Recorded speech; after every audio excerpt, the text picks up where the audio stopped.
মেয়ে কই যাও? দাঁড়াও দাঁড়াও বলছি মিয়া। কেন এই মিয়া ভিডিওটি ঠেলামেলা কে? ভিডিওতে একটা লাইক করো। আমার ভুল হয়েছে, ক্ষমা করে দেন। আমি চাইলেই তোমাদেরকে ধরে শ্যাম্পু লাগাই দিতে পারি। কয় কি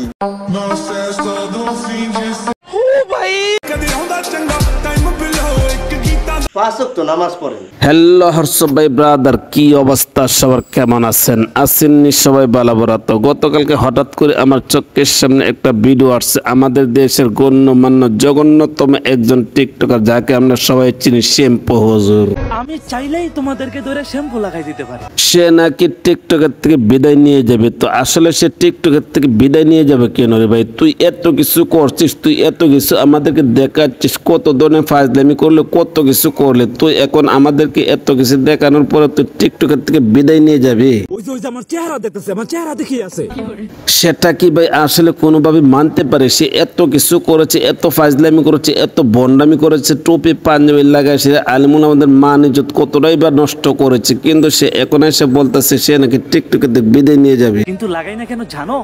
তো চলুন আমরা সবাই মিলেমিশে এই ভিডিওটা দেখি সে কেন, কিসের জন্য টিকটকের থেকে বিদায় নিয়ে যাবে। যদি আপনি ভিডিওটা শুরু থেকে শেষ পর্যন্ত দেখেন অবশ্যই কিন্তু আপনি বুঝতে পারবেন। তাহলে আর দীর্ঘের চলুন ইন্টু মারি, ইন্টু দিয়ে ভিডিও শুরু করি। তুই যেদিন থেকে রেগুলার পাঞ্জাবি পরস ওই দিনই বুঝছি তোর একটা টার্গেট আছে। আসসালামু আলাইকুম। ওয়ালাইকুম আসসালাম। কি অবস্থা জাহাঙ্গীর সাহেব? আপনাকে তো অনেকদিন পরে দেখলাম, চেহারাটা মলিন মলিন, তার কারণটা কি? কি হয়েছে আপনার? আপনার চেহারাটা এত মলিন কিসের জন্য ভাই? আমরা কি একটু জানতে পারি কি হয়েছে আপনার? আমি কিছুদিনের জন্য আপনাদের মাঝখান থেকে বিদায় নিতে আসি। কেন রে ভাই, কি হয়েছে? তুই আমাদের কাছ থেকে বিদায় নেবে কিসের জন্য ভাই? তুই যে আমাদেরকে এত কিছু দেখাচ্ছিস, তুই এখন এসে বলতেছস তুই নাকি বিদায় নিয়ে যাবে ভাই? আমরা তো দুঃখে কষ্টে জ্বালা যন্ত্রণা একদম হাহাকার হয়ে যাবো ভাই। তুই যদি বিদায় নিয়ে যাস তাহলে আমরা কাকে দেখবো, কার ফাজলামি দেখবো? তো আমার হাতে কোনো ফোন নাই।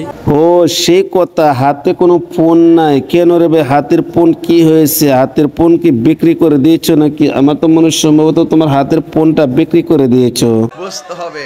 হাতের ফোন নাই, কোনো সমস্যা নেই, প্রয়োজন আমরা সবাই সাদা তুলে তোমাকে একটা ফোন কিনে দেবো, যেন তুমি ঠিক মতো টিকটক করতে পারো, ফাজলামি করতে পারো, বন্ডামি করতে পারো। এই ভিডিও কইরা আপনাদেরকে বিনোদন দিব।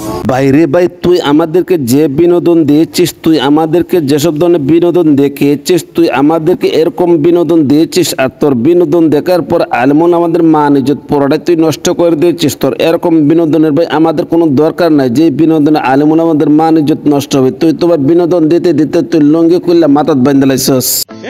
এই মেয়ে কই যাও? দাঁড়াও।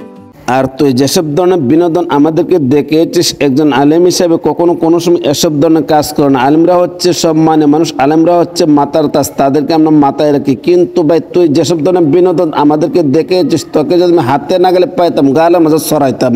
আর আপনারা হয়তো অনেকেই জানেন।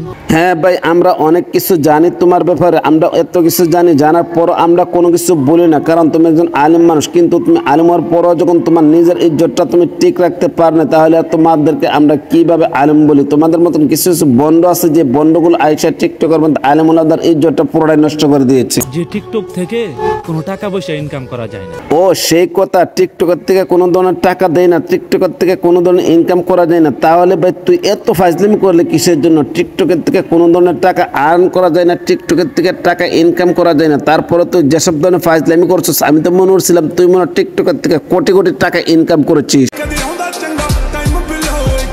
আর এখন বলছিস টিকটকের থেকে কোনো ধরনের টাকা ইনকাম করা যায় না। দুঃখের বিষয় ভাই, দুঃখটা কারে কই? সারা অঙ্গে ব্যথা, মলম দিব কোন জায়গায়? আমি তো মনে করছি তুই মনে টিকটকের থেকে কোটি কোটি টাকা ইনকাম করে তুই বাড়ি ঘর বিল্ডিং গাড়ি ঘোড়া যা আছে কত কিছু কিনেছিস, কিন্তু এখন তুই বলছিস যে অনলাইন থেকে কোনো ধরনের টাকা ইনকাম করতে পারলে না। অনলাইন থেকে কোনো টাকা পয়সা ইনকাম করি না। হতাশ, আমি বড় হতাশ হয়ে গেলাম ভাই। তুই এত কিছু করলি, এত টিকটক করলি, এত ভিডিও করলি, আলমুল আমাদের মান ইজ্জত এতভাবে তুই নষ্ট করলি, কত কিছু তুই করলি, কত ফাজলামি করলি, তারপরে তুই অনলাইন থেকে টাকা ইনকাম করতে পারলে না। আরেকটা নতুন ফোন কিনা আপনাদেরকে বিনোদন দিতে পারতাম। নে ভাই দিলাম, দোয়া করে খাইবি ভিক্ষা করে, তোর জন্য দোয়া করি তুই যেন আরেকটা ফোন কিনতে পারিস, আরেকটা ফোন কিনে যেন তুই ঠিক মতো ফাজলামি সঠিকভাবে টিকটক করতে পারিস, কারণ তোর ফোন ছাড়া তো তুই টিকটক করতে পারো না। ফোন আসলে তুই না টিকটক করতে পারবি। আপনারা কেউ আমাকে ভুলে যান না আবার, মনে রেখে। না ভাই তোরে বলবো কি করে, তুই যেসব ধরনের কাজ করছস তোকে কি কোনোভাবে বলা যায় না কি রে ভাই? তোকে তো কোনোভাবে বলতে পারবো না, তোর কথা আমরা চিরদিন মনে থাকবো, কারণ তুই যেসব ধরনের কাজ করে গেছিস তোকে আমরা কোনোভাবে বলতে পারবো না। হ্যাঁ, তোর এসব ধরনের কাজ দেখার পরে কি আর আমরা তোকে কখনো কোনো সময় বলতে পারিনি, আমরা তোকে কখনো কোনো সময় বলতে পারি না, কারণ প্রতিবন্ধীকে চিনি, আর প্রতিবন্ধী যখন প্রতিবন্ধীকে চিনে তখন এক প্রতিবন্ধী যায় আরেক প্রতিবন্ধীর সাথে দেখা করার জন্য। তাহলে ভাই তোকে আমরা কিভাবে বলবো, আমরা তোকে কোনো সময় বলতে পারবো না। তো গাইস, তারা যেসব ধরনের যে কাজগুলো করে, তারা যেরকম ভাবে টিকটক করতেছে, একজন আলিম হয়ে এরকম ভাবে টিকটক করে, এই বিষয়টা আপনারা কোন দৃষ্টিতে দেখছেন? যারা ইউটিউব চ্যানেল থেকে দেখছেন মেহরবানি করে চ্যানেলটা সাবস্ক্রাইব করে নেবেন। এই মিয়া ভিডিওটি ঠেলামার লাগে। এবং আমার ফেসবুক পেজ থেকে যারা দেখছেন পেজটা ফলো করে লাইক কমেন্টের মাধ্যমে আপনার মূল্যবান মন্তব্য জানাবেন। আজ এই পর্যন্ত রাখলাম, ভালো থাকবেন, সুস্থ থাকবেন। আসসালামু আলাইকুম ওয়া রাহমাতুল্লাহি ওয়া বারাকাতুহু।